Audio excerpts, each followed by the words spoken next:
Now, are you okay? Uh-huh. Let's go then. We'll move on to preparation number 2. Why did Takahata stick with the idea of showing the raccoon's testicles?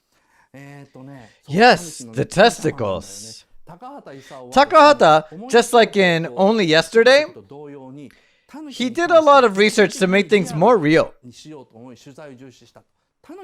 He did a lot of research into folklore and tales that are associated with raccoons.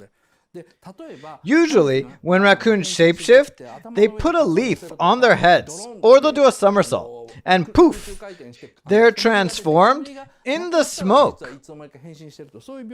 But he didn't want to do that. Yoshiyuki Momose, who is in charge of the screen structure, also testifies in this book. When he's asked, don't raccoons transform in the smoke? He answers, no, not in Takahata's film.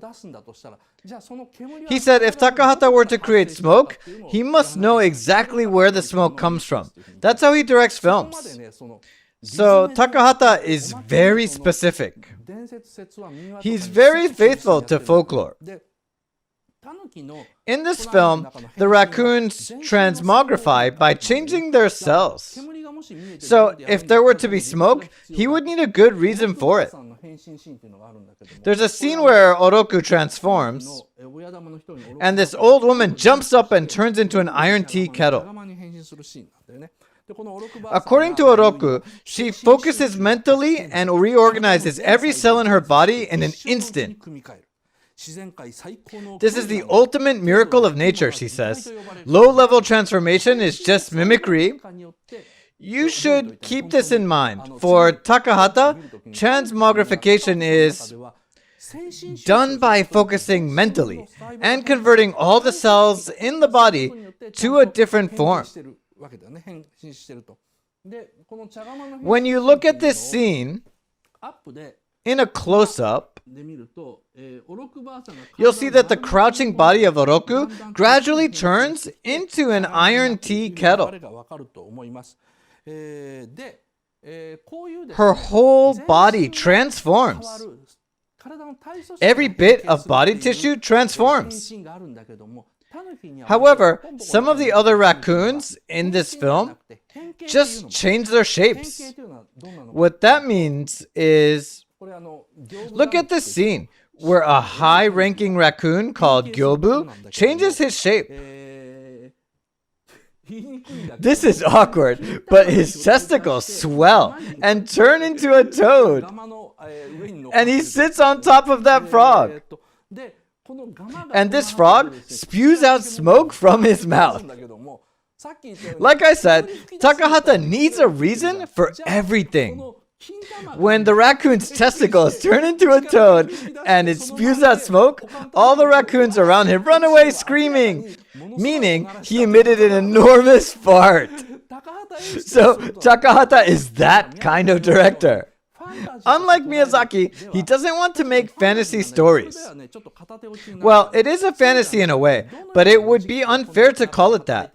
It's very interesting to know the logic that lies beneath the story. So in Pom Poko, transmogrification occurs with female raccoons as well. The female raccoons transform into humans, but the raccoons that turn into huge things other than humans are always male. That means they need the testicles to do that. Well, it's kind of weird to show this on screen, but the raccoons gather like this, and then the toad spews smoke intensely like this. As the toad spews a huge amount of smoke, these raccoons with their swollen testicles come together and connect. And then the raccoons are sucked into their own swollen testicles. The testicles of 6 raccoons merge into a huge pumpkin, which turns into a hot air balloon and flies away. You see a lot of things in the scene called Yokai Monster Operations, but it's all about the testicles, really. There's even a scene where the raccoons come together to form a dragon, but basically, the non-human transformations are all testicles. That's how it happens. The testicles swell and they merge, and the raccoons are sucked inside. One of the Ghibli employees, called Stephen Albert, visited Disney to sell the film. The Disney staff said, "We can't possibly show testicles to American kids." They were outraged and got mad at him. But Takahata had to show the testicles of the raccoons. Well, that's partially because that's how it's told in folklore. You have to be faithful to tradition, otherwise the folklore meaning will be lost. Takahata's films are like an introduction to an academic theory rather than entertainment. In a way, he's kind of preaching that you should know about these basic things. He just had to be true to the real stories. Otherwise, the academic meaning will be lost. That's why he shows the testicles. Another reason was that he had a rakugo comedy storyteller do the narrating. This story itself is like an epic rakugo.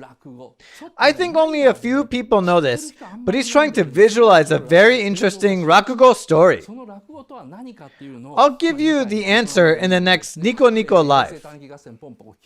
Watch Pom Poko on TV and think, what is this extraordinary rakugo comedy that Otaku was talking about?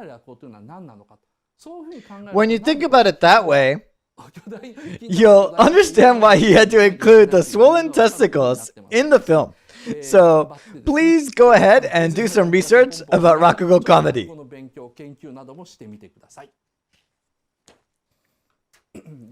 Okay, let's move on.